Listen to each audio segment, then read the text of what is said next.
أعوذ بالله من الشيطان الرجيم. بسم الله الرحمن الرحيم. الحمد لله رب العالمين، والصلاة والسلام على أشرف الخلائق أجمعين، سيدنا وسيد الأولين والآخرين، حبيبنا وحبيب إله العالمين، إمام المرسلين وخاتم النبيين، أبي القاسم المصطفى محمد. اللهم صل على محمد وعلى أهل بيته الطيبين الطاهرين الهداة المهديين المعصومين المظلومين، واللعنة الدائمة على أعداء الحق والدين. أما بعد، فقد قال الله تعالى عز اسمه في محكم كتابه ومتقن خطابه: بسم الله الرحمن الرحيم. إن في خلق السماوات والأرض واختلاف الليل والنهار لآيات لأولي الألباب. صدق الله العلي العظيم. اللهم صل على محمد وآل محمد. ایک اور بلند تر صلوات پڑھیں. اللهم صل على محمد وآل محمد. قرآن مجید کہ جو کتاب علم و نور ہے، قرآن مجید کہ جو دستور حیات و بقا ہے، وہ توجہ دلا رہا ہے، ارشاد الہی ہے: ان فی خلق السماوات والارض واختلاف اللیل والنہار لآیات لأولی الالباب. دیکھو، اس میں کسی شک کی گنجائش نہیں ہے. حقیقت یہ ہے کہ آسمانوں کی خلقت میں اور اس زمین کی خلقت میں اور روز و شب کی تبدیلیوں میں عقل مندوں کے لیے بڑی نشانیاں ہیں. ذہن انسانی، گزشتہ تقریروں میں نے عرض کیا، اس طرح بنایا گیا ہے کہ وہ جستجو کی خو رکھتا ہے. تلاش، جستجو، اور آسان کر دوں کھوج،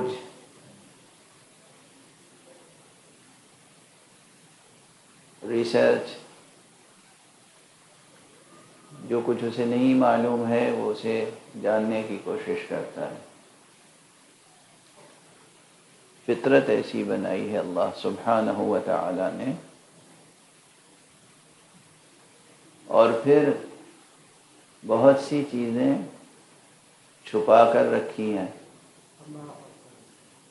اور انسان کو چھپی ہوئی چیزوں کو منکشف کرنے کی خو دے دی، اور کہا اب یہ جو چھپا ہوا خزانہ ہے اسے تلاش کرنے کی دوڑ لگاؤ.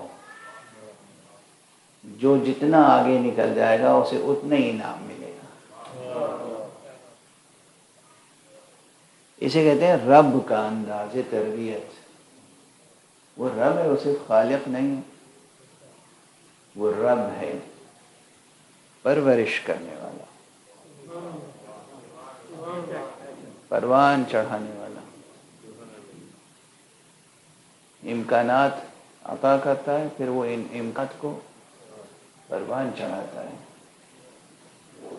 اگر انسان اپنی فطرت سلیمہ پر قائم رہے تو اس سے زیادہ شیریں سفر کوئی نہیں ہو سکتا.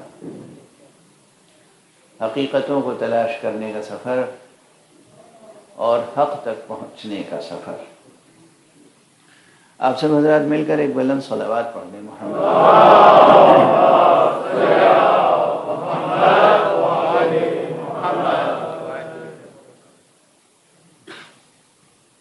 یعنی ساخت اس پورے عالم کی ایسی ہے، علم ہی علم بکھرا ہوا ہے، اور ساخت اس انسان کی ایسی ہے کہ یہ اس علم کو اپنے وجود میں سمیٹ سکتا ہے.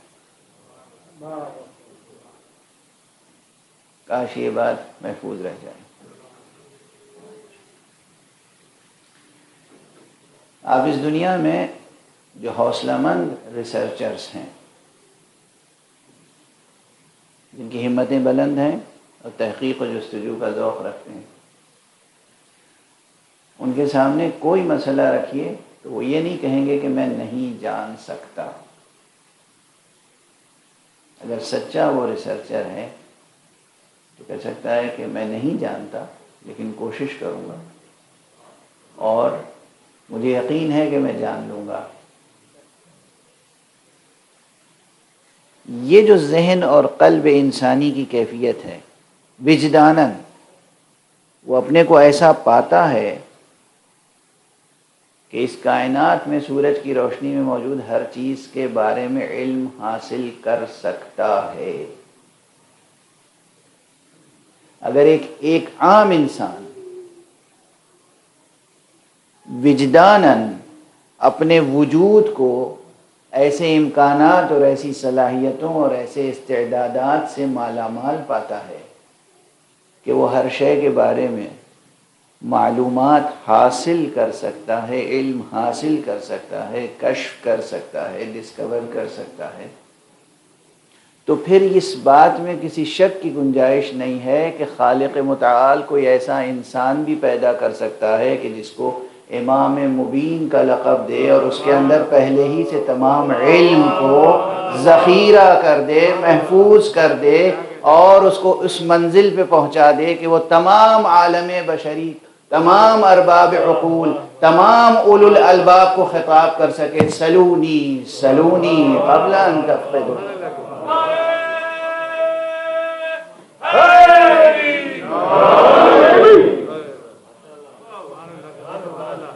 اس لیے کوئی بہت انہونی بات نہیں، یعنی کہ مبالغہ ہے، چاہنے والوں نے ایسی روایتیں گڑھ لیں.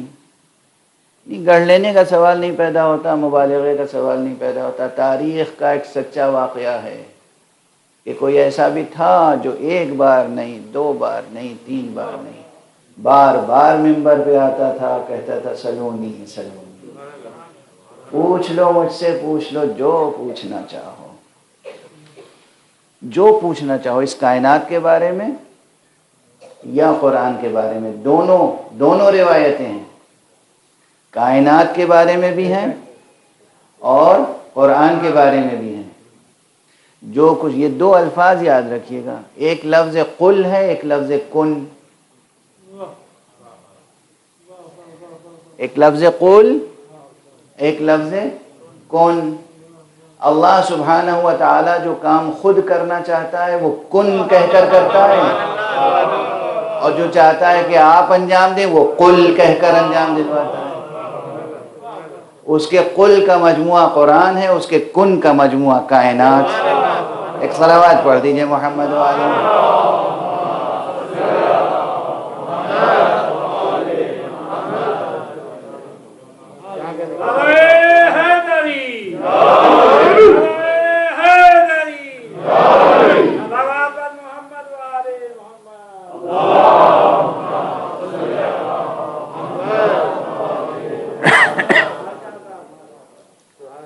اب ایک مومن ہونے کی حیثیت سے، ایک مسلم ہونے کی حیثیت سے، ایک کلمہ گو ہونے کی حیثیت سے، ایک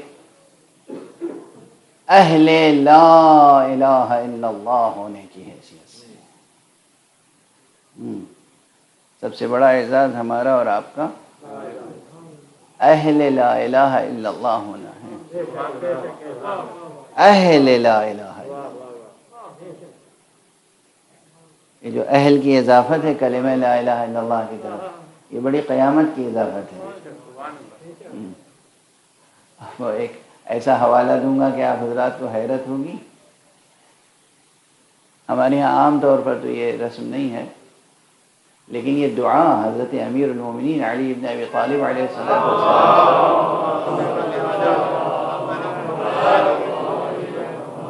مروی اور ماثور ہے، اور نجف اشرف کی جن لوگوں نے زیارت کی ہے وادی السلام میں جگہ جگہ پر، یا جہاں اسلامی تہذیب ہے وہاں مقابر میں، قبرستانوں میں یہ دعا لکھی ہوئی آویزاں ہوتی ہے، جس میں اہل لا الہ الا اللہ اس ترکیب کی تکرار ہے، اور تقریباً لا الہ الا اللہ کا کلمہ 10 مرتبہ اس میں آیا ہے۔ السلام علیکم یا اہل لا الہ الا اللہ من اہل لا الہ الا اللہ یا اہل لا الہ الا اللہ، یہ جو دعا ہے تو یہ قبرستانوں میں آویزاں، لیکن یہ پڑھنے کے لیے کس کو کہا گیا ہے؟ جو مقبور ہیں، جو مدفون ہیں، جو مردہ ہیں ان کو، یا جو زندہ ہیں ان کو؟ یہ دعا پڑھنی ہے انہیں جو زندہ ہیں۔ اہل لا الہ الا اللہ بننے کی کوشش کیجیے، اہل لا الہ الا اللہ، بہت عظیم مرتبہ ہے یہ۔ تو جو اہل لا الہ الا اللہ ہیں ان کے لیے بطور خاص یہ ہے کہ وہ قل اور کن کی تطبیق میں زندگی بسر کریں۔ ایک طرف اللہ کا قل سامنے رہے، ایک طرف اللہ کا کن سامنے رہے۔ وہ قل اور کن میں، اس کے قل اور کن میں تو تضاد ہو ہی نہیں سکتا، اور اگر یہ سامنے رہے تو پھر انسان کا علمی سفر بھی اور عملی سفر بھی صراط مستقیم سے ہٹ نہیں سکتا۔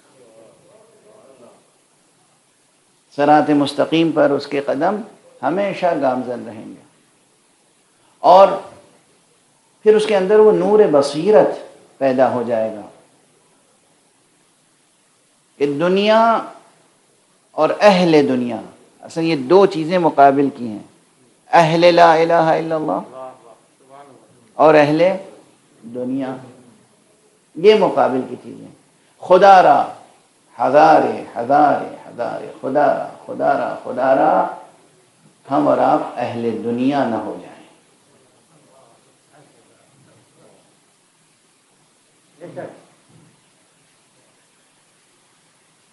ہم آپ اہل دنیا نہ ہو جائیں۔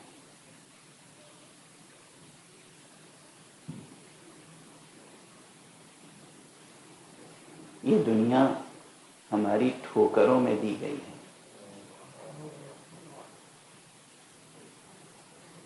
ہم اس قسم کے حشرات الارض نہیں ہیں جو زمین کے اندر زندگی بسر کرتے ہیں، ہمیں زمین کے اوپر زندگی بسر کرنے کے لیے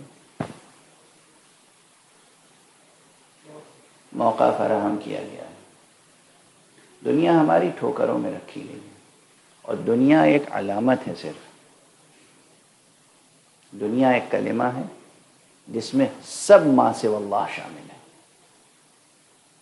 جو کچھ غیر خدا ہے کائنات، سب دنیا ہے۔ اور ہمیں اور آپ کو کہا گیا کہ ہمیں اہل لا الہ الا اللہ بننا ہے۔ جو اہل لا الہ الا اللہ بن جاتے ہیں پھر ان کا مرتبہ کچھ اور ہوتا ہے، ان کے اختیارات کچھ اور ہوتے ہیں،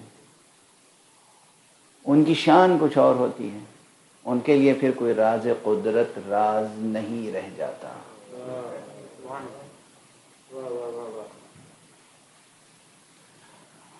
اور یہ بات، اسی بات کو سمجھانے کے لیے وہ عملی انسان دنیا میں آتے ہیں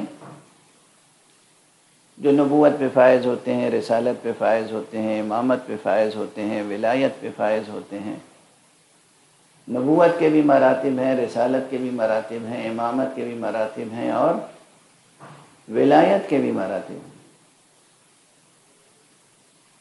ہر مرتبہ ولایت کے ساتھ، ہر مرتبہ امامت کے ساتھ، ہر مرتبہ رسالت کے ساتھ، ہر مرتبہ نبوت کے ساتھ الگ ابواب علم کھلتے چلے جاتے ہیں۔ انسان جو اپنی عام عمومی قد و کاوش کے ساتھ انکشافات کرتا ہے وہ اپنی جگہ، لیکن حق سبحانہ و تعالی جب کسی کو بذریعہ وحی کے یا بذریعہ الہام کے علم عطا فرماتا ہے اور اپنے اسرار قدرت سے آشنا کرتا ہے، وہاں کسی قسم کے شک اور شبہے کی پھر گنجائش نہیں ہوتی، اور ممکن نہیں ہے کہ وہ شخص مستقبل کے بارے میں بھی کچھ کہے، پوری دنیا مل کے چاہے کہ اس کا کہا پورا نہ ہو مگر ہو کے رہتا ہے۔ اگر مستقبل میں ہونے والی کوئی بات بھی کہہ دی تو وہ ہو کے رہے گی۔ اب یہ جتنی روایتیں فضائل میں اور مصائب میں اور تاریخ میں آپ پڑھتے ہیں، کل تذکرہ آ گیا تھا حضرت خاتم النبیین صلی اللہ علیہ وآلہ وسلم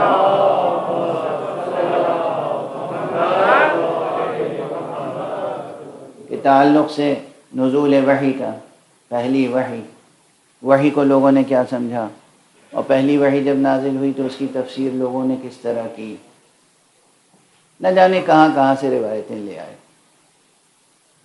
لیکن حقیقت یہ ہے کہ یہ تو وہ خاندان ہے جو ہمیشہ صاحب اسرار رہا۔ کوئی نبی رہا ان میں سے تو کوئی وصی نبی رہا، کوئی امام رہا تو کوئی نائب امام رہا، اور کوئی ولی رہا، اور جو بھی رہا، کوئی ولی رہا، کوئی وصی رہا، جو بھی رہا وہ صاحب اسرار الہی رہا۔ عرب کی تاریخ میں غار حرا میں خلوت گزینی اور حق کوشی کے لیے تفکر کی خاطر دنیا سے دامن سمیٹ کر حق کی خاطر اپنے وجود کو وقف کرنے کے لیے، تفکر اور تدبر کے لیے سب سے پہلے در یتیم آمنہ اور فرزند عبداللہ نے نہیں اعتکاف کیا تھا۔ یہ نہیں ہے کہ سب سے پہلے وہ غار حرا میں جا کر تشریف فرما ہوئے ہوں، تاریخ گواہ ہے کہ اس سے پہلے ان کے جد محترم حضرت عبد المطلب، وہ بھی ادھر ہلال رمضان نمودار ہوتا تھا، ادھر وہ غار حرا میں جا کے معتکف ہو جاتے۔ کیا کیفیت ہے، یہ کیا علامت ہے؟ کعبہ موجود ہے، مسجد الحرام موجود ہے، لیکن اس کے باوجود وہ تنہائی چاہیے جو غار حرا کی تنہائی ہے۔ اس میں بھی غور و فکر کرنے کی ضرورت نہیں ہے کہ وہ ذات کوئی اور نہیں تھی۔ اول من تحنث فی غار حرا فہو عبد المطلب، سب سے پہلے جنہوں نے غار حرا میں اختیار کی اللہ سبحانہ و تعالیٰ کے لیے عبادت و بندگی و تفکر کے لیے خلوت نشینی، خلوت گزینی، تنہائی، وہ حضرت عبد المطلب کی ذات تھی۔ اور حضرت عبد المطلب اپنے ساتھ جنہیں لے جایا کرتے تھے وہ بھی نہ اپنے بیٹوں میں سے ہر ایک کو لے جاتے تھے، نہ اپنے بھائیوں میں سے ہر ایک کو لے جاتے تھے، نہ اپنے گھر کی خواتین میں سے ہر ایک کو لے جاتے تھے۔ صحیح و معتبر روایتوں کے ساتھ جو نام مردوں اور عورتوں سے سامنے آئے ہیں، صحیح و معتبر روایتوں سے، وہ یہ کہ حضرت عبد المطلب کبھی کبھی اپنے ساتھ ابو طالب کو لے جاتے تھے،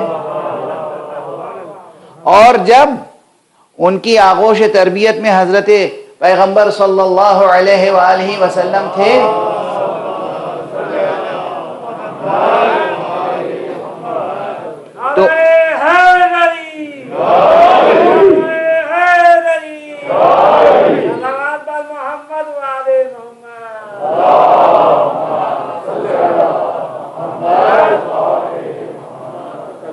تو حضور کو لے جاتے تھے، یعنی عبد المطلب علیہ السلام، ابو طالب علیہ السلام، حضرت صلی اللہ علیہ وآلہ وسلم، اور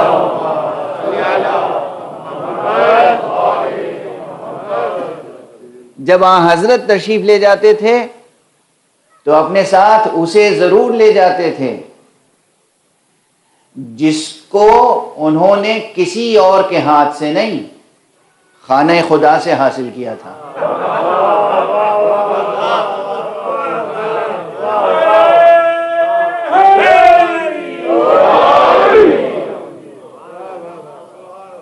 خانہ خدا سے جسے حاصل کیا تھا اسے اپنے ساتھ لے جاتے تھے، اور کوئی اور شخصیتی تو خود جناب خدیجۃ الکبریٰ ام المؤمنین سے متعلق بھی روایت موجود ہے کہ کبھی کبھی وہ بھی غار حرا تک تشریف لے جاتی تھیں۔ تو یہ وہ چند روشن نام ہیں جو تاریخ میں محفوظ رہ گئے۔ تو جناب عبد المطلب تشریف لے جاتے تھے اور پورے 1 مہینے تقریباً، بلکہ تحقیقاً، وہ وہاں عبادت میں مشغول رہتے تھے۔ یہی طریقہ پیغمبر اکرم صلی اللہ علیہ وآلہ وسلم کا تھا۔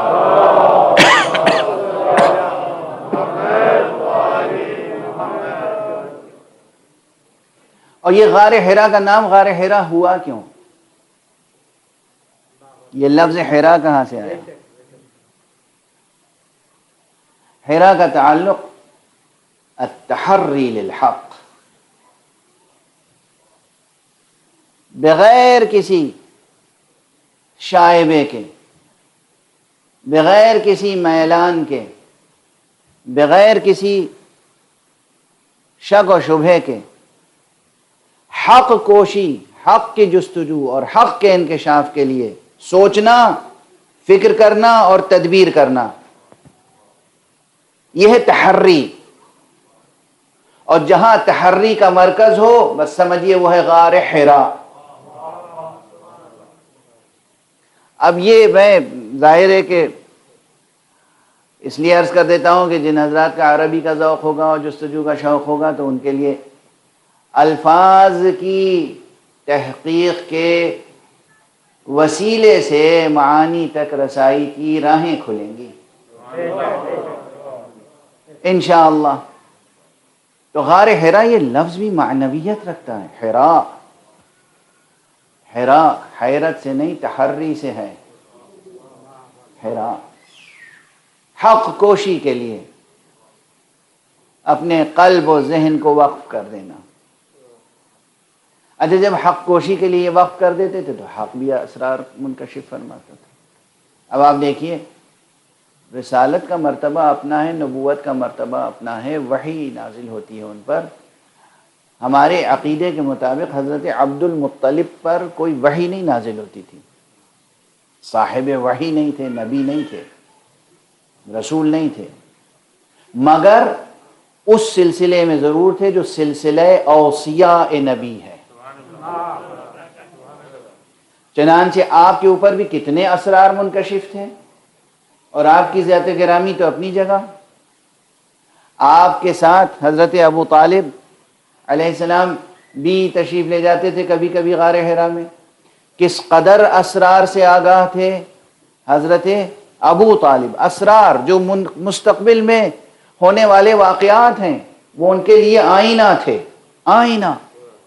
اب موضوع تو ظاہر سی بات ہے کہ بہت وسیع اور عمیق ہے، لیکن اس منبر پر اس مجمع کے سامنے انہی مطالب کے وسیلے سے بات کی جا سکتی ہے کہ جس سے آپ کی روحیں پہلے سے مانوس ہیں، آپ کے ذہن پہلے سے مانوس ہیں، ہرچند کہ آپ نے سنے ہوئے ہیں یہ واقعات، لیکن اس زاویے سے جب آپ سنیں گے تو معلوم ہوگا کہ یہ جہتیں بھی نکل سکتی ہیں۔ جناب عبد المطلب، جناب ابو طالب، یہ وہ شخصیتیں ہیں کہ یہ بھی حامل اسرار ہیں، اور انہوں نے جو اظہار کر دیا وہ ہو کے رہا۔ جو اظہار فرما دیا، جو اعلان فرما دیا، وہ ہو کے رہا۔ جب آغوش حضرت آمنہ بنت وہب میں یہ نور قدسی نمودار ہوا، جب حضرت ختمی مرتبہ صلی اللہ علیہ وآلہ وسلم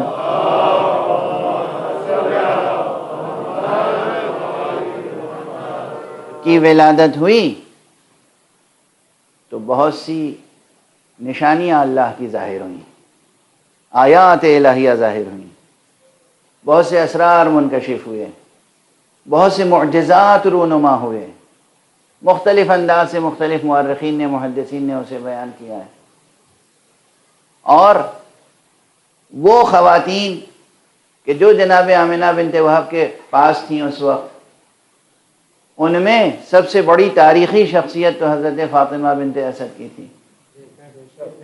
حضرت فاطمہ بنت اسد نے ولادت نور ختمی مرتبت صلی اللہ علیہ وآلہ وسلم کے بعد آ کر ایک حیرت و استعجاب سے حضرت ابو طالب سے کہا، اللہ نے آمنہ کو کیسا لال عطا کیا ہے، کیسا حسین ہے، کیسا جمیل ہے، کیسا عظیم ہے، اور ایسا بیٹا عطا کیا ہے کہ جیسے ہی اس نے روئے زمین پہ قدم رکھا ایسا نور ساطع ہوا، ایسی روشنی ہوئی کہ سامنے کے حجابات ہٹتے چلے گئے، درمیان میں کوئی پردہ نہ رہا، نہ پہاڑ، نہ زمینیں، نہ زمان، نہ مکان، بصرہ تک کی عمارتیں نظر آ رہی تھیں۔ اور اس وقت جناب ابو طالب نے بغیر جبرائیل کا انتظار کیے ہوئے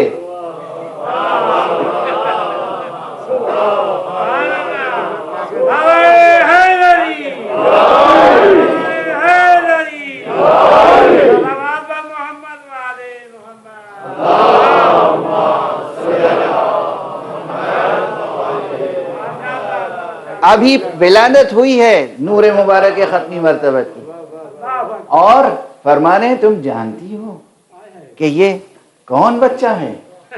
یہ بچہ خاتم النبیین ہے، نبوتوں کا سلسلہ اس پہ ختم ہوگا، یہ امام المرسلین ہے، یہ تمام اللہ کے رسولوں کی امامت کرے گا۔ یہ مستقبل میں واقع ہونے والے واقعات کے اسرار کون بیان کر رہا ہے؟ کوئی نبی نہیں، کوئی رسول نہیں، نہ عبد المطلب نبی ہیں، نہ ابو طالب نبی ہیں، نہ وہ رسول ہیں، نہ یہ رسول ہیں، مگر یہ اسرار بیان ہو رہے ہیں تو اس کا مطلب یہ مثیل خضر ضرور ہیں۔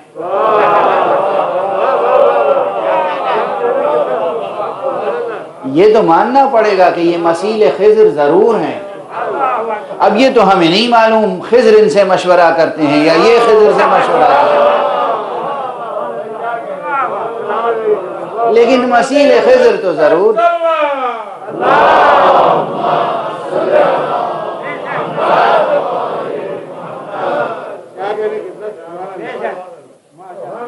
یہ حامل نبوت تو نہیں ہے، یہ حامل رسالت تو نہیں ہے، یہ حامل امامت تو نہیں ہے، مگر ممکن نہیں ہے کہ یہ اہل ولایت نہ ہو، ممکن نہیں ہے کہ یہ صاحب ولایت نہ ہو، اور ممکن نہیں ہے کہ یہ اہل لا الہ الا اللہ نہ ہو۔ ایک صلوات پڑھ دیجئے محمد وآلہ وسلم۔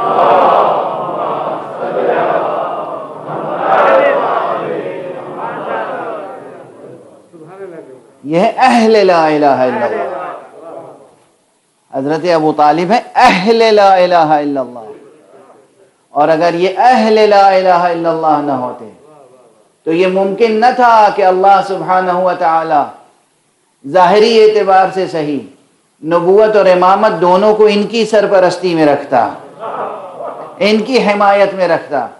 خدا اس سے کہیں بزرگ و برتر ہے کہ اپنے نور کے لیے فانوس ایسا منتخب کرے۔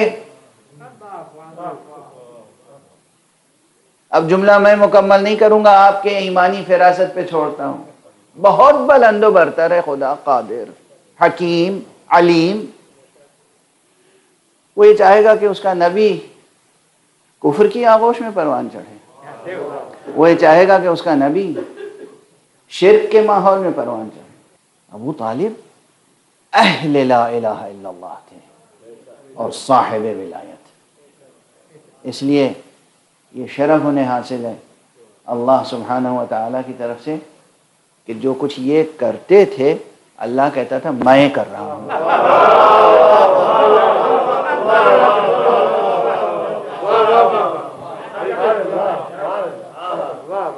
آمنہ کے یتیم کو اپنی آغوش میں لے کر پروان چڑھایا، حفاظت کی، حمایت کی، اور اللہ نے کہا الم یجدک یتیما فآویٰ، کیا ہم نے تمہیں یتیم پایا تو ہم نے سہارا نہیں دیا؟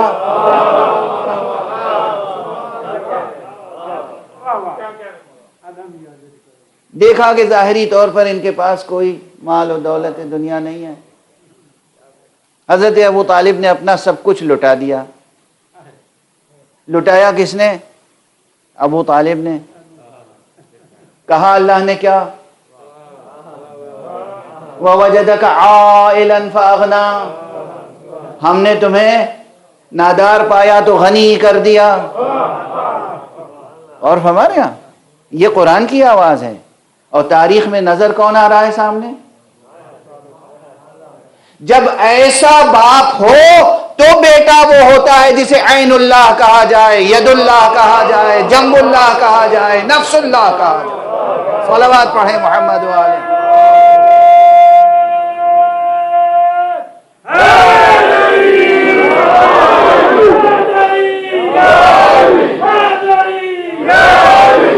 صلوات پر محمد والے محمد۔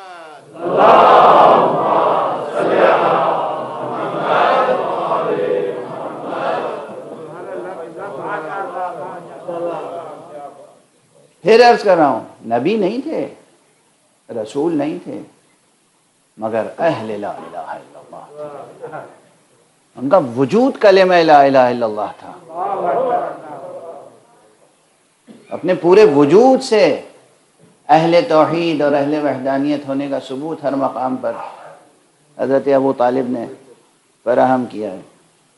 اور غالباً کسی تقریر میں نے عرض کیا تھا کہ آپ کے خطبات اور آپ کا کلام اگر مطالعہ کیا جائے تو قرآن مجید کے نزول سے پہلے، قرآن مجید کے نزول سے پہلے ان کا دیوان اور ان کا کلام کافی ہے منظوم و منصور حقیقت توحید و نبوت تک پہنچنے کے لیے۔ حقیقت نبوت و حقیقت توحید تک پہنچنے کے لیے ان کا دیوان کافی ہے، اشعار اور خطبات جہاں انہوں نے حق سبحانہ و تعالیٰ کا تذکرہ کیا ہے۔ اور آپ کے اشعار میں بعض ایسے فقرے ہیں جو جوں کے توں قرآن مجید میں بعد میں نظر آتے ہیں، اور یہ قصیدے سب نے نقل کیے ہیں، سب نے نقل کیے ہیں۔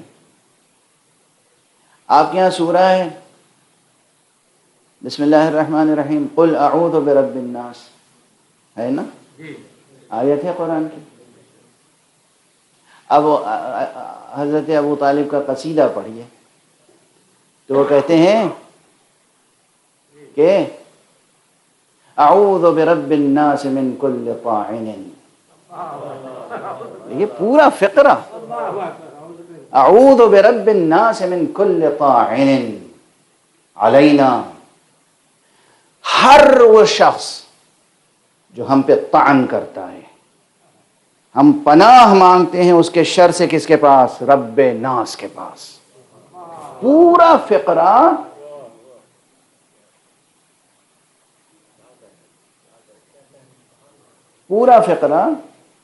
اعوذ برب الناس، پورا فقرہ قرآن مجید میں موجود ہے۔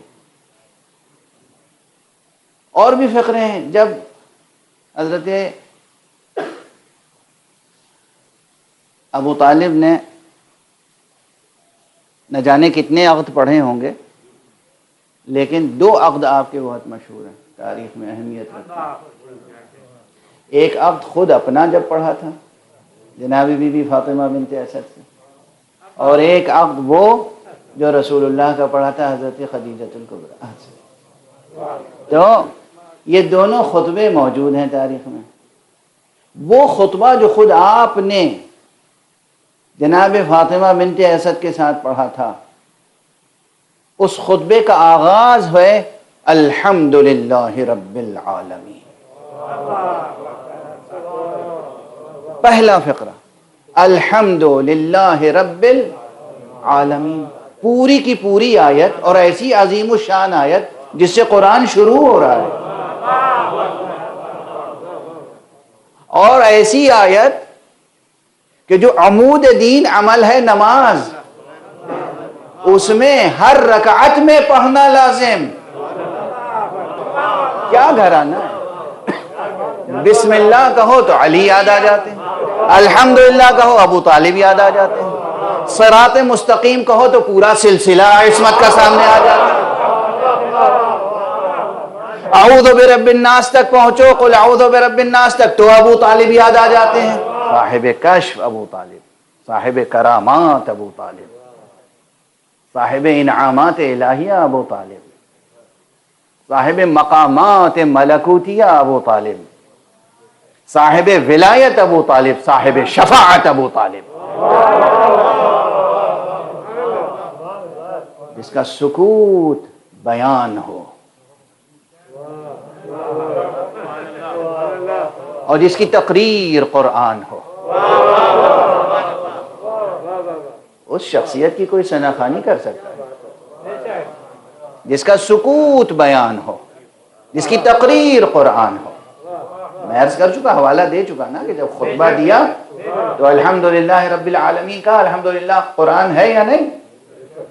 جس کا سکوت بیان ہو، جس کی تقریر قرآن ہو، وہ اہل سخن، اہل لا الہ الا اللہ ابو طالب ہے۔ کیا گھرانہ ہے کہ باپ کی زبان سے جملہ نکلا الحمدللہ رب العالمین تو قرآن میں آ گیا، بیٹے کی زبان سے جملہ نکلا انا للہ و انا الیہ راجعون تو قرآن میں آ گیا۔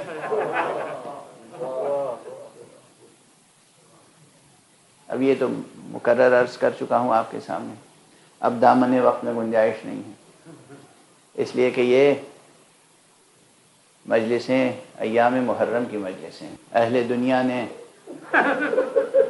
اہل اللہ کے ساتھ ہمیشہ دشمنی برتی ہے۔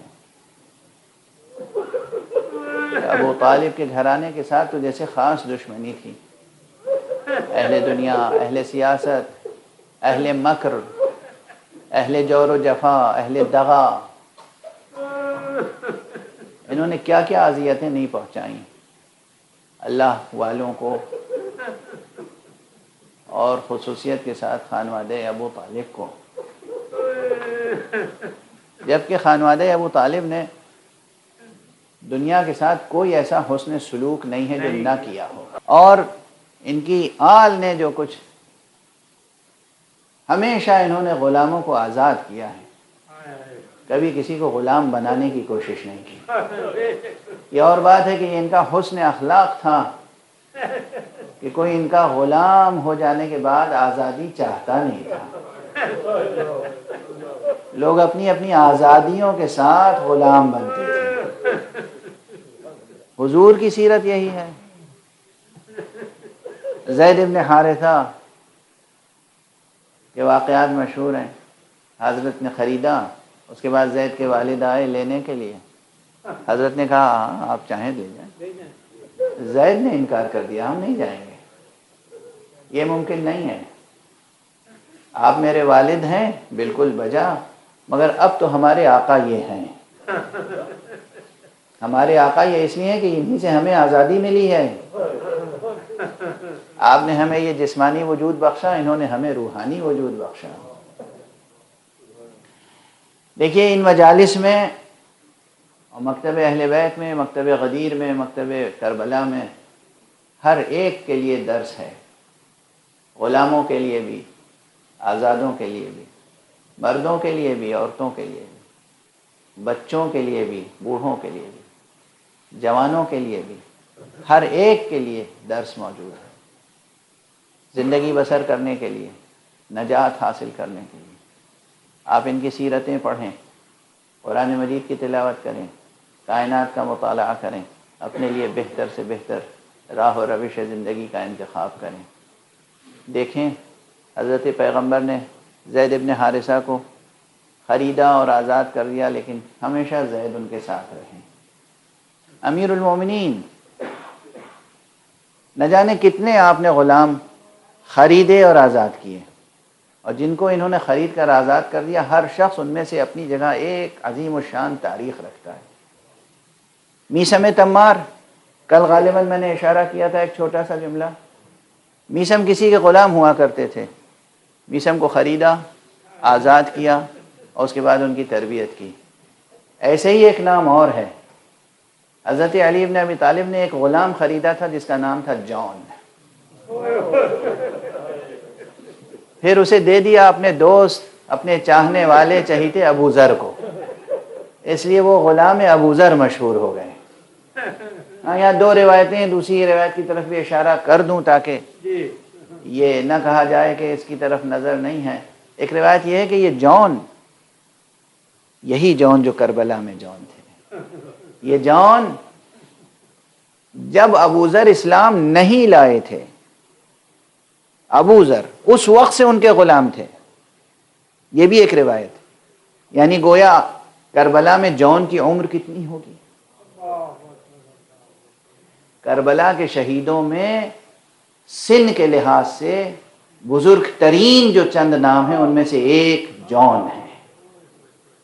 یعنی غالباً جون کی عمر حبیب ابن مظاہر سے بھی زیادہ ہے، جون کی عمر مسلم ابن اوسجہ سے بھی زیادہ ہے، جون کی عمر بریر سے بھی زیادہ ہے۔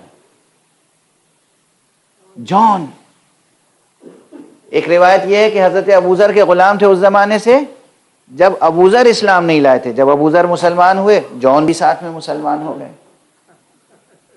جب تک ابوذر زندہ رہے جون ابوذر کے ساتھ رہے۔ دوسری روایت یہ کہ حضرت امیر المومنین علیہ السلام نے جون کو خریدا اور ابوذر کو دے دیا، ہبہ فرما دیا، ابوذر کے ساتھ رہے، اور تاریخ اس کے آگے اسی طرح ہے۔ جب ابوذر ربضے میں تھے وہاں بھی جون ان کی خدمت کر رہے تھے۔ ابوذر کے ساتھ ساتھ ابوذر کے تمام مجاہدات میں جون شریک رہے۔ جب ابوذر دنیا میں نہ رہے اور ربضے میں شہید ہو گئے تو جون امیر المومنین کی خدمت میں واپس آ گئے، امام حسن مجتبیٰ کے ساتھ رہے۔ جب تک امام حسن مجتبیٰ رہے امام حسن مجتبیٰ کی خدمت میں رہے، اس کے بعد امام حسین کی خدمت میں آ گئے۔ امام حسین کربلا کی طرف روانہ ہوئے تو ساتھ میں جون بھی روانہ ہوئے۔ دیکھیں ان تمام واقعات میں، ان تمام تفصیلات میں جو ہم تیزی سے پڑھ دیتے ہیں، کتابوں کو پڑھیے اور زندگی بسر کرنے کے اسرار اور آداب سیکھیے، اسرار بھی اور آداب بھی۔ جب روز عاشورہ جنگ چھڑ گئی، کافی شہید ہو چکے، تو ایک مرتبہ جون آئے۔ آپ اندازہ کیجئے کیا عمر ہے جون کی، اندازہ کیا آپ نے؟ بزرگ ترین، یعنی بھویں بھی سفید ہیں، سر کے بال سفید ہیں، کمر خمیدہ ہے۔ آئے، یا حسین، یا ابا عبداللہ، یا ابن رسول اللہ، اجازت دیجئے میں بھی آپ کے اوپر اپنی جان نثار کروں۔ یہ گھرانہ اللہ کے اولیاء کا گھرانہ، انسان کامل، امام معصوم، حجت حق، سبت نبی، امام حسین نے کہا جون۔ اب دیکھیے کہنے کا انداز، کہنے کا انداز، یہ نہیں کہا تم تو غلام ہو۔ دیکھیے الفاظ کیا ادب حسینی ہے، کیا اخلاق حسینی ہے۔ عموماً غلام آقاؤں کے ساتھ کس لیے ہوتے ہیں؟ تاکہ ان کی زندگی بھی عیش و عشرت سے بسر ہو جائے، سکون سے بسر ہو جائے۔ آپ نے فرمایا یا جون کنت معنا لعافیتک، تم تو ہمارے ساتھ اس لیے تھے تاکہ عافیت سے جیو۔ فلا تبتلی نفسک بطریقتنا، اب تم ہماری راہ و روش پہ چل کے اپنے کو زیادہ آزمائشوں میں نہ ڈالو. اللہ اکبر. یہ جملہ روز عاشورہ فرما رہے ہیں، ایک غلام سے فرما رہے ہیں تم اپنے کو آزمائشوں میں نہ ڈالو. اور یہ دیکھو کہ تم تو عافیت کوشی کے لیے تھے، عافیت کوشی اپنی عافیت سے زندگی بسر کرنے کے لیے تھے. جون کی آنکھوں سے آنسو ابلنے لگے. اور اب یہ جون کا ادب ہے، اتنے دنوں تک سایہ عصمت میں رہے ہیں، اتنے دنوں تک پاکیزہ گھرانوں میں رہے ہیں، عجب انداز سے کہا کہ ابن رسول اللہ، اے فرزند رسول، مجھے معلوم ہے میرا رنگ سیاہ ہے، میرا نسب نامہ معمولی ہے، میرے پسینے سے اور میرے لہو سے بدبو آتی ہے. یہ ابن رسول اللہ، خدا کی قسم میں اس وقت تک جدا نہیں ہوں گا جب تک میرا لہو آپ کے لہو میں مل نہ جائے.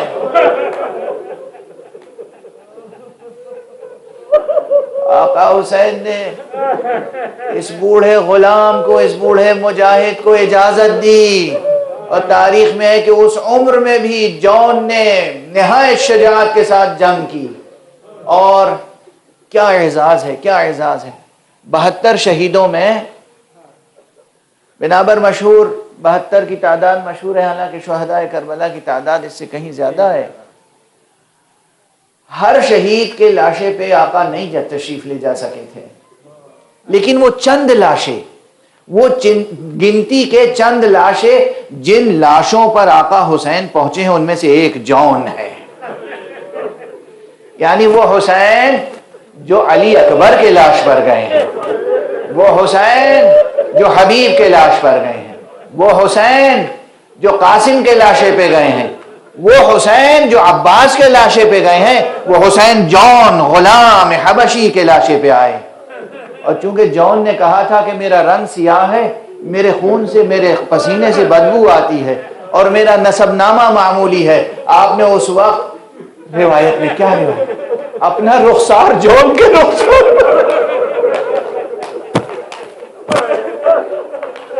کیا غلام نوازی ہے، اپنا رخسار جون کے رخسار پہ رکھا اور دعا کی، پروردگار میرے معبود جون کے چہرے کو روشن کر دے، پروردگار جون کے لہو میں خوشبو بھر دے، پروردگار جون کو آل محمد سے متصل کر دے.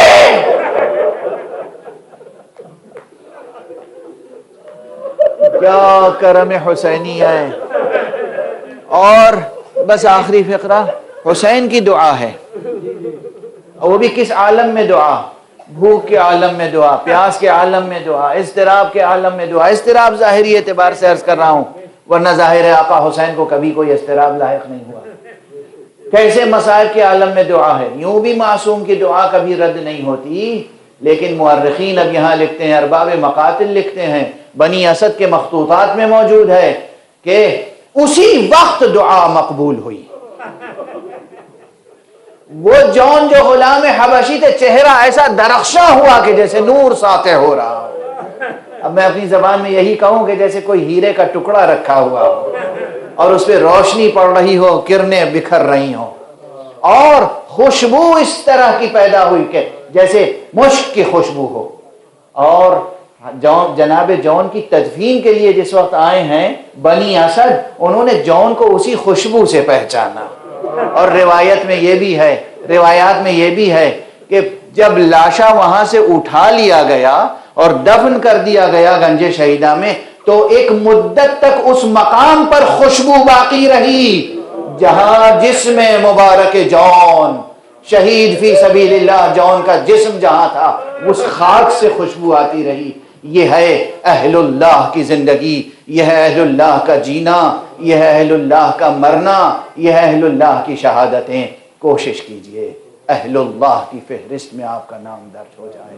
پروردگار معبود ہمیں قرآن، معارف قرآن، علوم قرآن اور معارف اہل بیت سے آشنا فرما. پروردگار ہمارے جوانوں، بچوں اور اولو العزم افراد کو رازہائے قدرت سے آشنا فرما.